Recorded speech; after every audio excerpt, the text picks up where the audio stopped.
بسم اللہ الرحمن الرحیم۔ ایک مجلس میں درس ہونے کے بعد سوال و جواب ہو رہے تھے۔ ایک ہمارے ڈاکٹر صاحب ہیں، ان کی مجلس تھی، 500-600 آدمی جمع تھے وہاں پر، پرچیاں آ رہی تھیں، لوگ سوالات کر رہے تھے اور وہ اپنی معلومات کے مطابق کتاب و سنت سے جوابات دے رہے تھے۔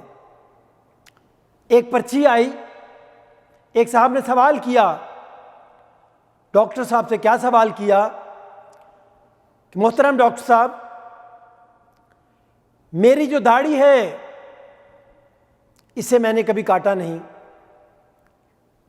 کبھی میں نے بلیڈ نہیں لگایا، جسے عام زبان میں ہم عرف عام میں جمال داڑھی کہتے ہیں، تو میرے جو بال ہیں وہ بہت زیادہ نرم ہیں، ریشم کی طرح ہیں، اور میں جب باتھ روم میں نہاتا ہوں تو کچھ بال ٹوٹ کر گٹر میں چلے جاتے ہیں۔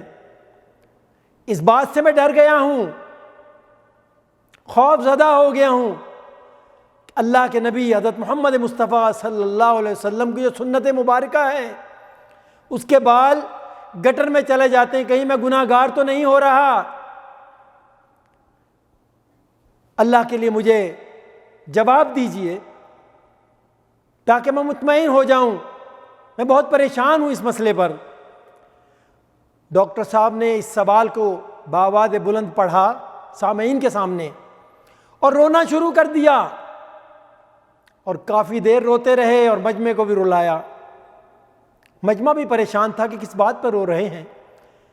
اس کے بعد فرمانے لگے کہ آپ سمجھ رہے ہوں گے میں اس سوال پہ رویا ہوں، میں اس سوال پہ نہیں رویا، میں رویا اس بات پر ہوں کہ ایک آدمی کے داڑھی کے بال ٹوٹ کے گٹر میں چلے جائیں، وہ اتنا پریشان ہیں۔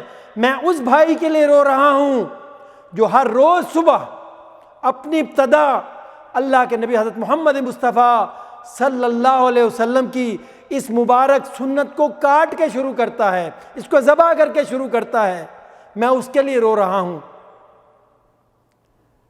تو بھائیو، اسلام میں داڑھی کی کتنی زیادہ اہمیت ہے۔ اصل بات یہ ہے اللہ تعالیٰ ہمیں سمجھ عطا فرمائے کہ ہم اس اہمیت کو سمجھ جائیں کہ اسلام میں اس کا کیا مقام ہے۔ اللہ تعالیٰ صحیح بات کو سمجھ پہ عمل کی توفیق عطا فرمائے۔ جزاکم اللہ خیر، وصلی اللہ علی نبینا محمد وعلی آلہ وصحبہ اجمعین۔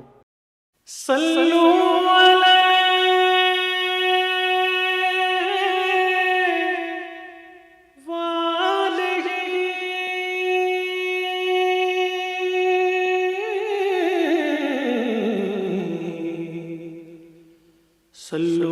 علیہ